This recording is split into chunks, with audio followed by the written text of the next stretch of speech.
एक समयर कथा। जंगलरे एक सिंह बास करुथिला। से निज राज्य बहुत न्यायप्रिय और दयावान राजा थिला।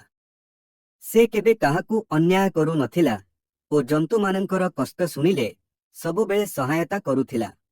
एक दिन सिंह जंगलरे बुलुथिला। सेठी देखिला किछि मूसा संकटरे पड़िछंती। मूसा माने एक जाल मध्यरे फसी जाइछंती। सिंह तुरंत गोटिए लंबा काठ नहीं आसी मूसा मानंकु जालरू बाहर करिला। मूसा माने सिंह राजांक साहाଯ୍य देखि कहिले, महाराज, आपण आम मानंक प्राण रक्षा करिछंती। आमे माने आपणंक साहाଯ୍य को केबे भूलिबु नाही। जेतेबेले आपणंकु आमर दरकार पड़िब आपण निश्चय जणैबे, आमे सहायता करिबाकु प्रस्तुत रहिबु।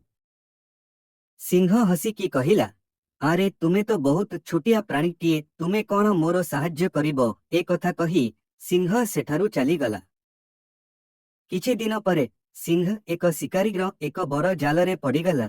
से बहुत चेष्टा कला किंतु से बाहरु पारु नथिले। सेही बाट देई सेई मूसा माने जाउथिले। सिंह राजार चित्कार सुनी सेठारे आसी पहुंचिले। देखिले जाल भितरे सिंह राजा फसी जाइछंती।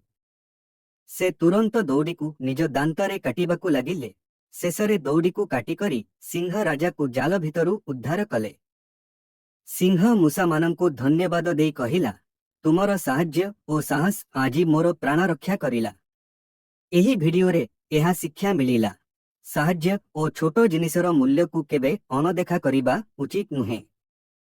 जदि भिडियोटी भल लागिला ताहेले भिडियो को लाइक, शेयर और सब्सक्राइब करी बेल चिन्ह को चिपी दियंतु। एमिति नुआ नुआ स्टोरी आपण माने प्रथमे पाई परिबे। आपण मानंक भल पाइबा और सपोर्ट मो पाई बहुत गुरुत्वपूर्ण। दयाकरी भल पाइबा जारी रखंतु। जय जगन्नाथ।